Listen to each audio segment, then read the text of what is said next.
Thank you, and it's my great pleasure to introduce the first session as well. And I just wanted to start off to take a few minutes to introduce you to the topic. And I believe this is the clicker, or not?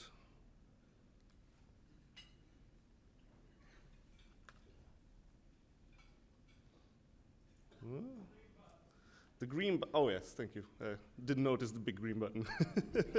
So, when we talk about immunotherapy, the first things that come into minds are basically immune checkpoint inhibitors, CAR T cells, and especially hematologists get very excited with BiTEs these days as well.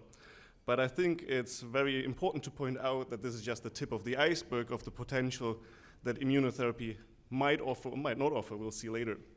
And we are currently getting a greater grasp on a better understanding of how the innate immune system actually shapes the tumor environment in cancer, how it can be leveraged to induce cell death or cytotoxic responses. And of course, that is something we are very interested in, and we will look and see in the next two talks how that might be exploited. And then of course, we also have a greater understanding, or beginning to understand, how the innate immune system crosstalks with DNA damage response, which basically links directly innate immunity with genomic instability, and how genomic instability can be increased by tinkering with receptor tyrosine kinase signaling, we'll see in the third talk. And as you're all well aware, the innate immune system can be activated by a wide variety of different stimuli, which are sensed by so-called pattern recognition receptors.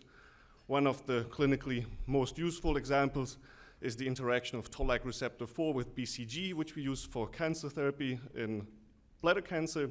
But there are other sensors, for example, endosome-associated TLR, cGAS, or protein kinase R, that sense nucleic acids that can be either derived exogenously, for example, from viruses, or endogenously.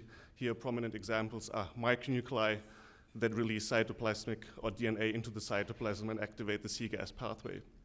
And whether this innate immune response will be tumor promoting or tumor inhibiting is really dependent on the context. And this implies the following. It implies that not only do we have to find the right targets and develop drugs that engage those targets, but that we also have to place as much emphasis on developing robust biomarkers that actually will guide these therapies if we want to be successful.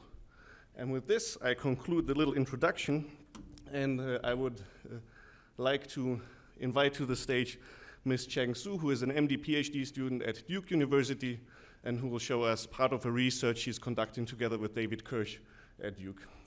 Your stage.